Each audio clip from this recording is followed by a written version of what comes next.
This is Chris Carlson, and welcome to the Boulder Banking Podcast. My guests are Stephen Postier from Henderson State Bank, Courtney Parsel from the State Bank of Southwest Missouri, and Mike Stevens, president of GSBC. In the first part of this episode, Stephen and Courtney share their experiences as participants of a strategic planning project sponsored by the Graduate School of Banking at Colorado. This select group of GSBC alumni formed the Signals Group, focused on technology, where their task was to study technology innovations, their current applications in banking, technological possibilities in community banking, and what it all means for GSBC. Mike joined me for the second part of this episode to share the exciting news on how they're going to expand this idea to include students at GSBC. Stephen and Courtney, thanks so much for taking time out of your schedules to visit with us today. We have a lot to talk about regarding the concept of the Signals Group that you participated in with GSBC. But before we start talking about that, could each of you give us a brief background of how you've gotten to where you are in the banking world? Thank you for having us on. I'm excited to sit down and talk about all the stuff we kind of learned through the Signals Group opportunity. But brief background for me, I work at an ag bank, a community ag bank in Nebraska.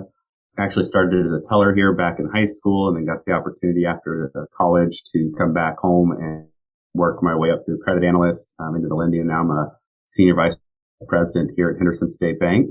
The bank gave me the opportunity a few years ago to go out to GSBC and go through that program. Got to experience it during COVID as Courtney, also part of the same graduating class with that course, and then was asked and accepted to be part of the original Signals Group here, and glad to be a part of it. Okay, Courtney, what about you? Give us a background of Courtney Parsel. Yeah, so I am from the southwest corner of Missouri. Born and raised. I began working as a teller at a community bank about 12 years ago. And I've spent the majority of my time in community banking and more specifically on the lending side. I started my first year at Graduate School of Banking, Colorado in, goodness gracious, 2018. Stephen, you may have to help me here. I believe it was 2018. Yeah, technically, I was in 17. I had to take a year off to have a baby in the middle of Group GSBC as well. So That's right. And then there was the COVID year that no one can forget. Yeah. And of course, worked throughout PPP and graduated GSBC just last summer. And it's hard for me to stay away. So I hopped on the opportunity to be a part of the Signals Group when Mike got that started with Cassie and the new group consulting. So here I am. So Courtney, tell us a little bit about what this Signal Group is and what you went through as part of it, along with Stephen and several other bankers. So Mike had the idea to put a group of students together, or rather alumni and community bank leaders who have been connected to GSBC, and partner with Cassie Solomon and Devin Walks that run the new group consulting firm. And the entire premise of this was to get a group of like-minded individuals who are hyper aware of things in technology that are already happening in our world, specifically in banking, but might not be mainstream yet. So for me, what I thought this did was it carved out a community of community bankers who are super curious about the ways that technology is going to impact our work.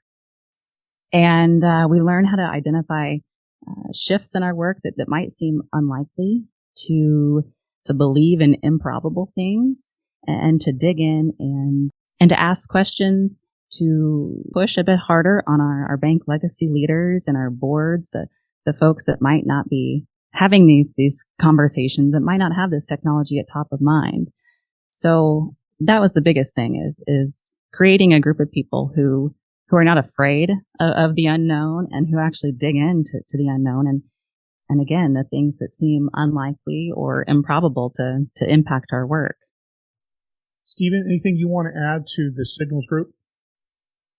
I guess more of a practical standpoint, we broke it down. So each member of the signals group actually took a topic and had a chance to dive deeper into it and then present back to the group, all done virtually, and got a chance to discuss that technology, what it was, things from machine learning to APIs, cryptocurrency, robo-advisors, chatbots, virtual reality, all sorts of different types of topics, but that each person got a chance to dive deeper into that topic.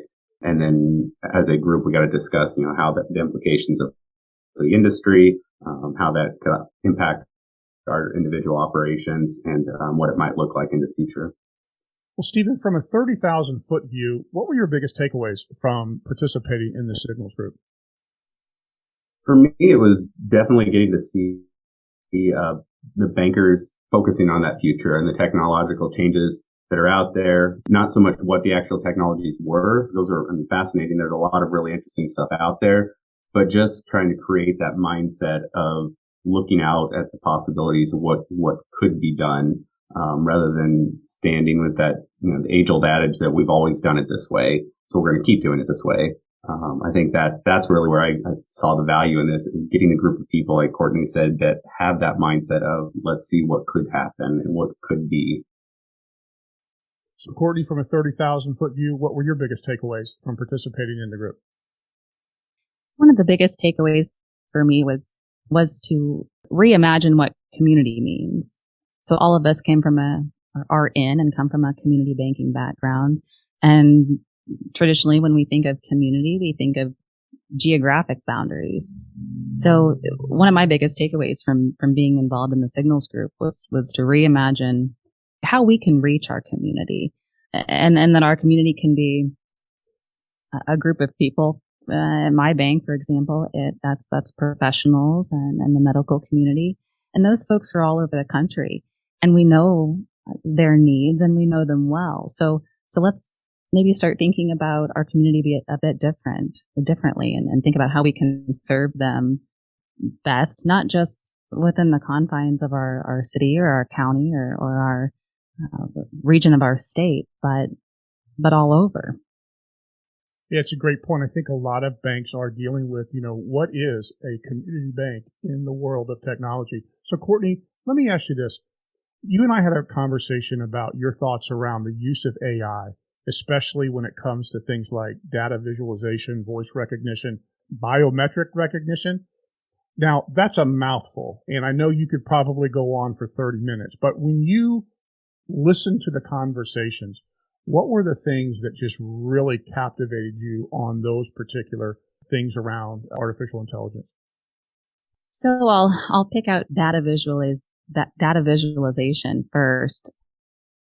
That was specifically the topic that I researched and presented to our signals group. Initially, I kind of thought, well, what in the world does this mean, and what can we do with it? But taking the word or the term data visualization and digging into it, what it really is it's telling a story. It could be a graphic, it could be an interactive graphic rather, but it engages folks and it allows for a personalized experience. And that's what, when we're talking about AI as it relates to community banking and how we can serve our customers, I think that's what it's all about. It's personalizing our customer experience. It's making it easier for them to do what they need to do.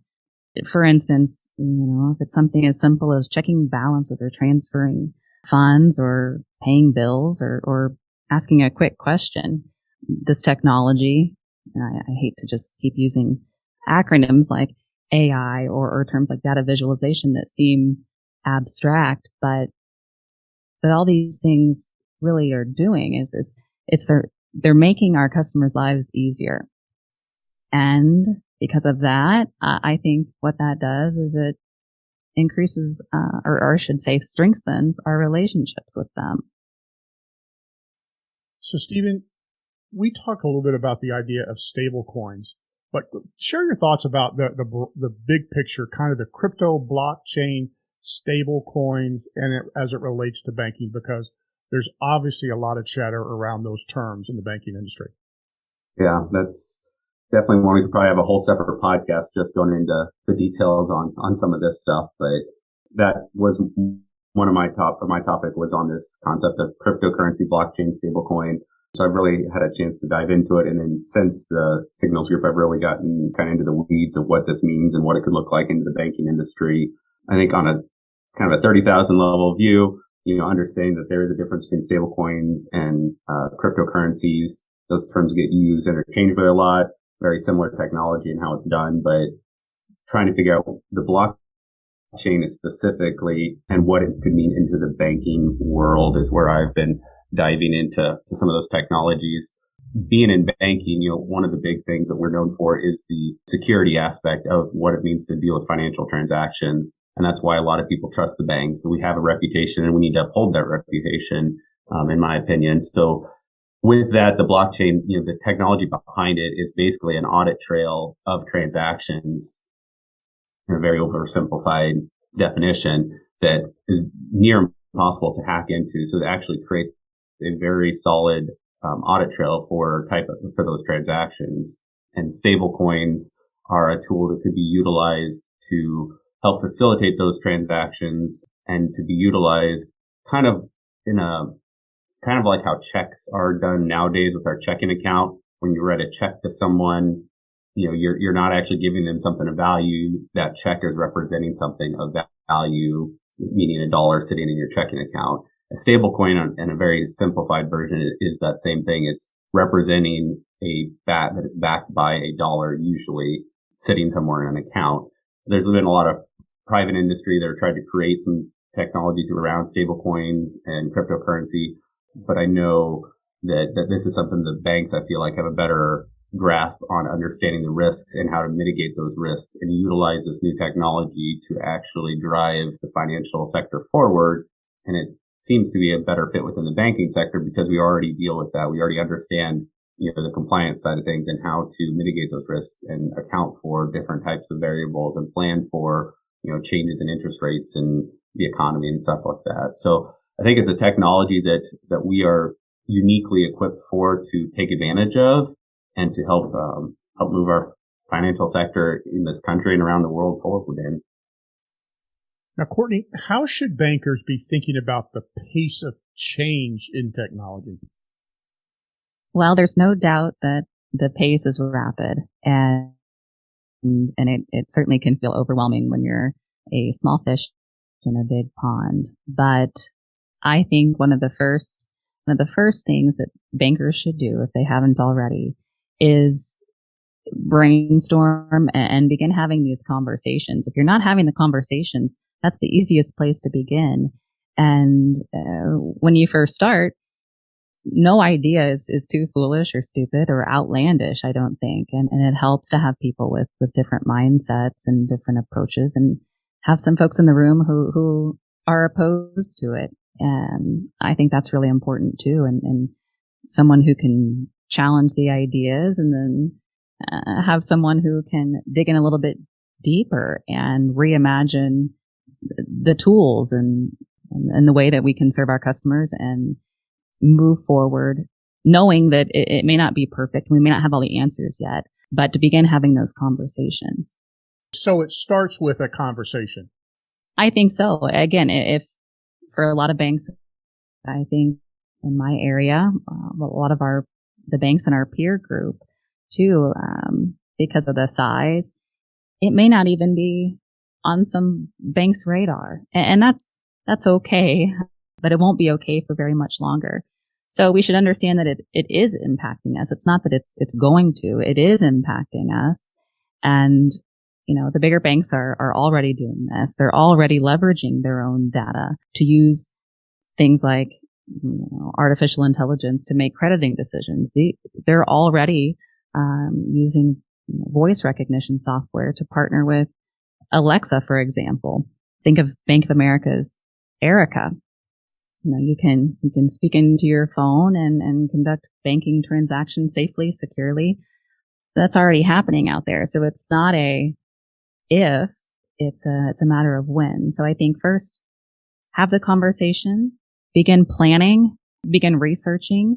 And the next most important thing is to invest in a consultant, I believe. If you don't have someone in your bank who understands technology and who can present the information in a easy to digest manner. You need to have some great partners. And I use the word partner in place of a vendor. And I think that more accurately describes the relationship that the banks have with those teams of people. So great consultant and a great partner to help try things and be willing to maybe be wrong. So, Stephen, I want to go to you. Is Courtney mentioned Bank of America? Certainly the pockets that institution has is immense, a lot different than the typical community bank. So how can smaller banks deal with the cost of all this emerging technology? The way I look at it is technology's got to be viewed at as more of almost an operating expense, an ongoing budgetary item that banks, through those conversations and recognition that this is something that we need to continuously stay abreast of, plan for, kind of like we do with our current physical building infrastructure. There's that just regular ongoing maintenance that needs to be done and kept up with. But at the same time, there are those bigger upgrades, improvements that you kind of plan for and budget for separately. But there's just a certain amount of just, staying involved in this and keeping up regular views of what technology is out there, what's being utilized, is the stuff we're currently utilizing still effective? Should we, discontinue technology? Are there things that aren't being utilized that are costing money? Having that mindset of always looking at, are we providing the best service that we currently can? And what is out there that might be able to additionally provide that service?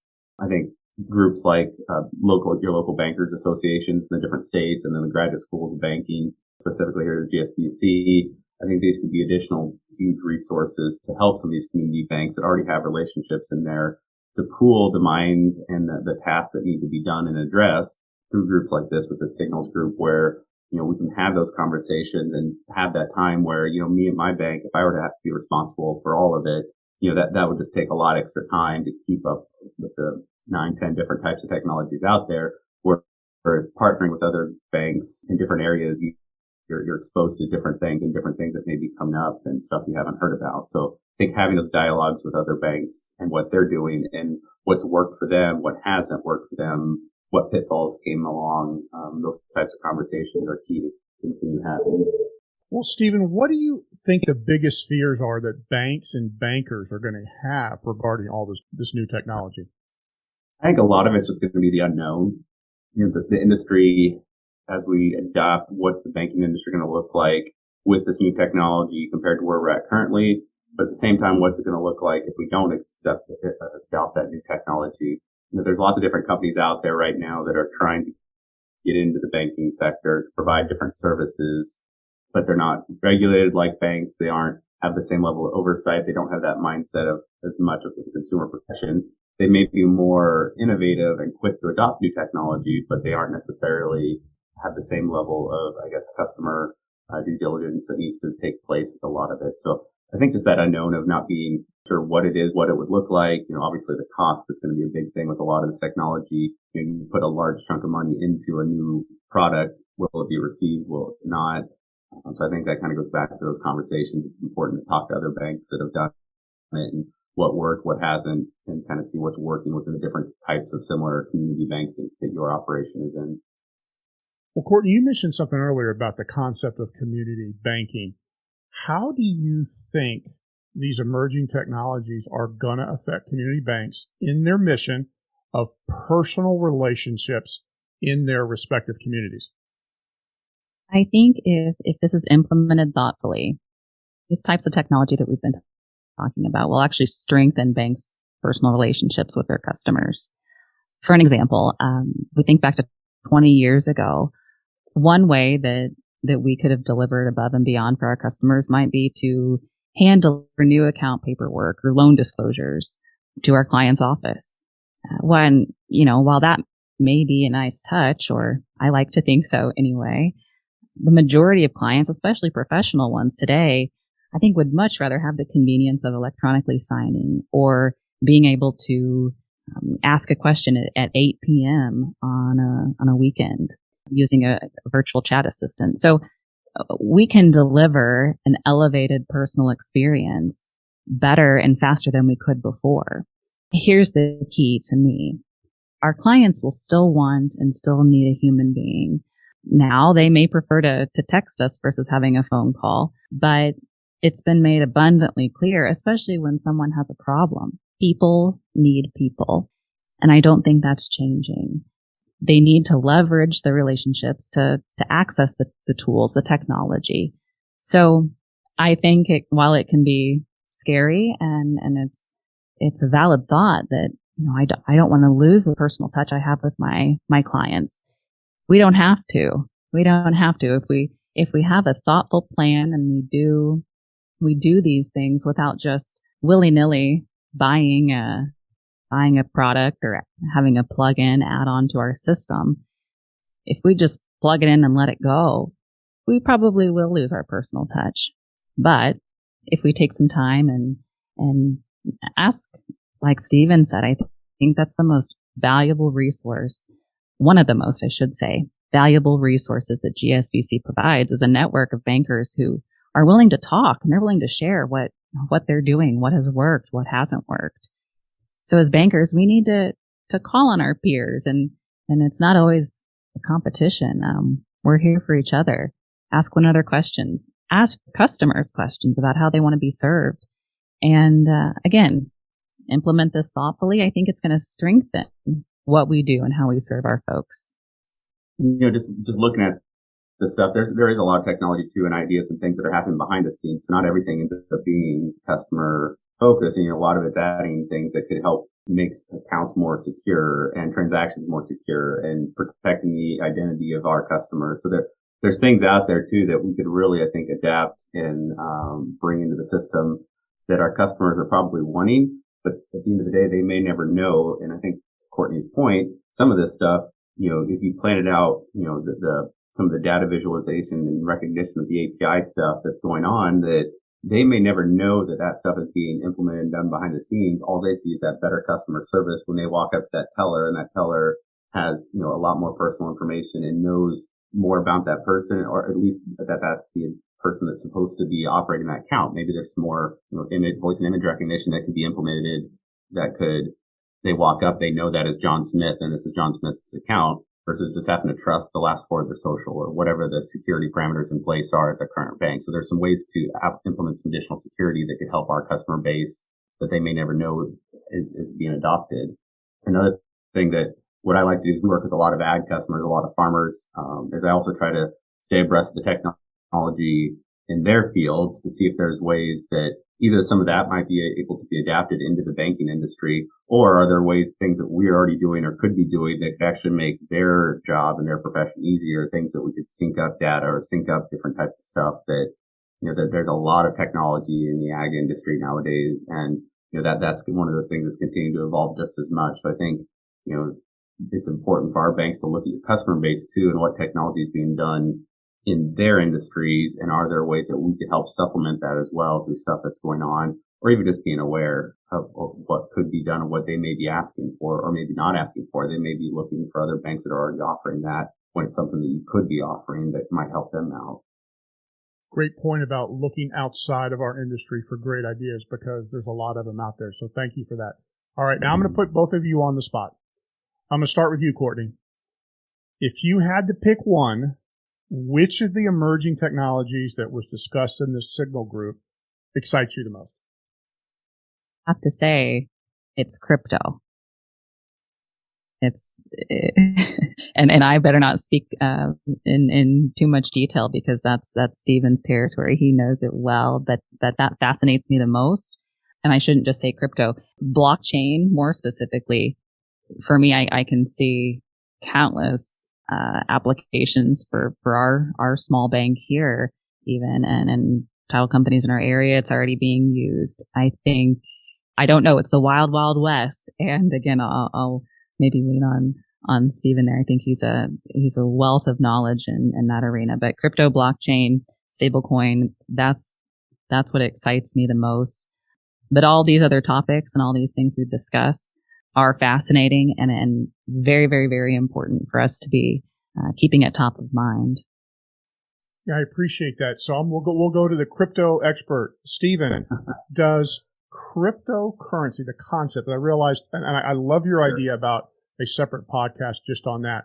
But is the idea of crypto stable coins, is that a threat to the banking industry, or does the banking industry need to figure out how to partner with these? No, I think it's a huge opportunity for the banking industry to take the lead in these conversations and to be the driving factor.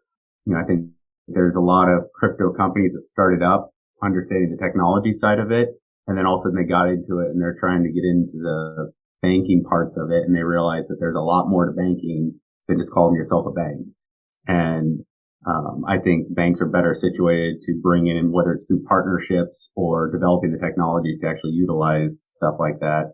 There's a lot more opportunity for banks to thrive and be the leaders in this industry. Specifically with the blockchain and the stablecoin aspect of it. I mean, I've heard some states are already doing things with their titles being able to be selling, buying and selling and doing transactions on the blockchain and recording those transactions. You think of it like registering your deed of trust. It'd be very similar, but this is now a permanent record. On a large scale theoretical, I said without getting too much because I could go on for a long time on this, but if you have a thing where every major repair done to your house or upgrade or change, when you go right now, you get a building permit. If all that stuff is now on the blockchain, there's a record of it. So when you go to buy that house, you could pull up that record of your house and what has ever been done to it since it was being reported onward. There would be that record of, oh, hey, this was done about this time. There's an audible trail that shows that. There could be utilizing, like I said, working in an ag industry. I could see some utilization with this within ag equipment. When you go buy and sell ag equipment, you're buying a tractor that's worth $100,000 or more. And, there's very limited record sometimes with that. And there's not a traditional title like there's with vehicles. And so having blockchain technology could create that trail and that ability to go back and look at what's been done to it, what maintenance, how well it's been taken care of, and chain of ownership. And then from a banking perspective, you can tie right into that with a lien when you take the lien directly on that tractor, kind of like the UCC filing now, but even more specific, it would be directly on that piece of blockchain. So if it ever be sold, that tractor has a direct record of this was a lien, this was paid off, that's always on there and you can't go back and remove it, so to speak. You would just enter another entry on the blockchain that says now the bank has released that lien. And so there's always a chain of evidence. So I think that concept of banking and being secure and doing what's best to mitigate the risk, I think this technology has a lot of potential to help mitigate that risk in a lot of different facets of the banking and financial sectors. So, Stephen, I'm getting the feeling that the technology that excites you the most is this blockchain crypto stable coin arena. Is that a fair statement? I'd say that's a fair statement, yes. Hey, Courtney, let me ask you this. We talked about GSBC and we talked about the Signals Group. And in your mind, how can GSBC be a resource for banks when it comes to these emerging technologies? Chris, they are certainly already a resource for banks when it comes to all things community banking and especially emerging technology. The title of this podcast is perfect to describe that because they are being bold. It's Mike and Amy, Josie, Blair, the board of trustees. They're digging into this. They were really, really interested in the work that the Signals Group did. And not only were they interested, they took it to heart and put pen to paper. And oh boy, I shouldn't say that in the technology conversation. They put their fingers to the keyboard and and made a strategic plan based off the conversations we're having. And, I think talking about how to make the Signals Group something that happens, on a regular basis, whether that's annually or biannually, they're being thoughtful and intentional with how they're initiating these conversations, and how they're restructuring the courses they offer. It seems as though at this point, nothing is off limits. I think the school is doing an excellent job of being hyper aware of what's going on in the world, especially in the financial industry, and even more specifically, how it's impacting not only the school and the students' experience there, but more than that, how it's impacting what they do when they go home. And I say go home from the school and in their jobs day to day, and the customers too that rely on community banks. they're excited about it, and I think they're intentional. So I think keep your eye on GSBC over the next year and the coming years. I think they're going to be an enormous resource for us. Steve, anything you want to add?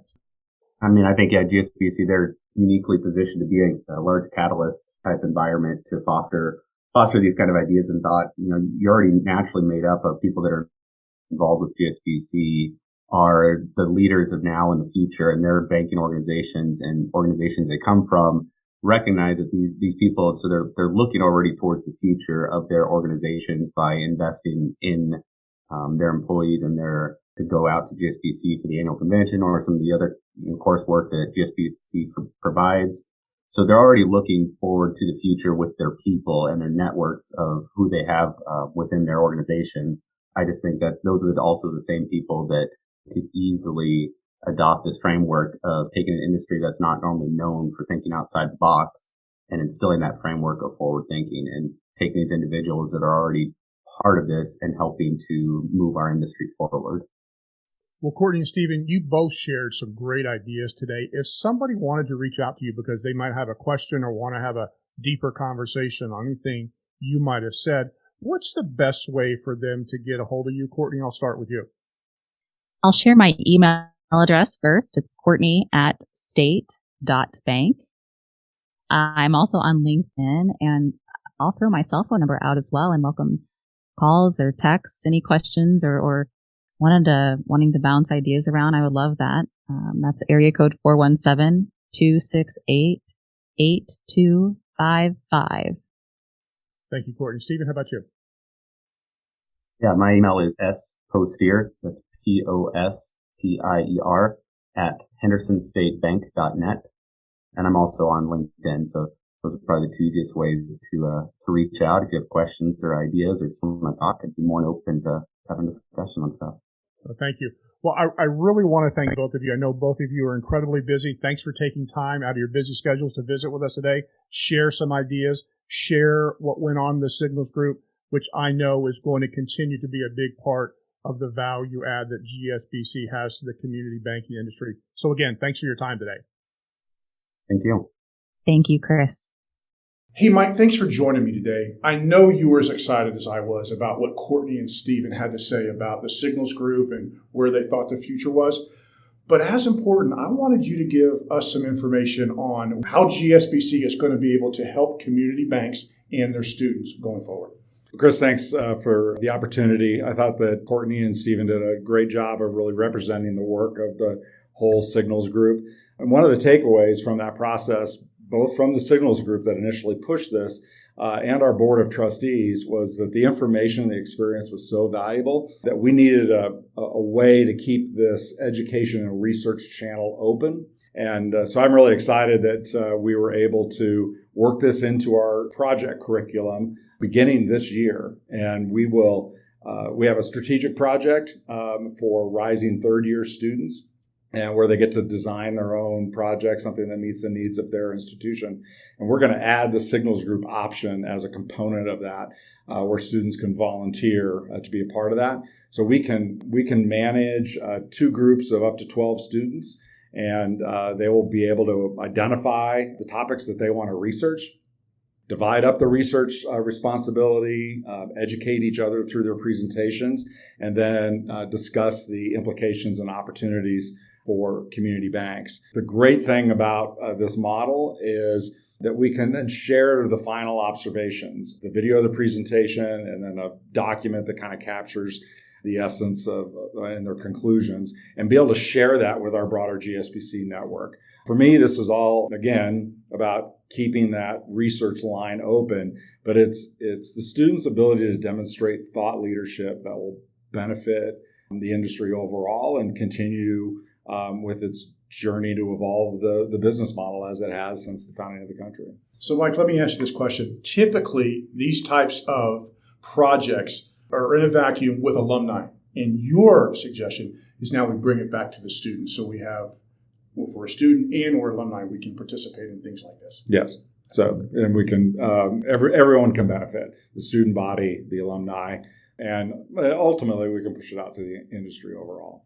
And then is it kind of a first come, first serve for those third year students? We have some flexibility in terms of we want to make sure we have the right mix. And so clearly first come, first serve will probably have a little bit of a priority. But again, we want to make sure that we've got the mix of experience in the students and what they do in the bank, where they're located, so get as much geographic. We want gender diversity. So we're going to make sure the teams are right. Clearly there probably is still a kind of a first mover advantage. I'm pleased to tell you that as of early this morning, I've got a full potential cohort of 12. So we've got our first group, and I'm hoping that as the students kind of are winding up, as you and I talk, the students are winding up their second week here, and then they start to focus on their projects, that more will take advantage of this opportunity here in the coming weeks. Our deadline here is in a few weeks. So. Well, Mike, you're a busy man. Thanks for joining us today. Thanks, Chris. Appreciate it.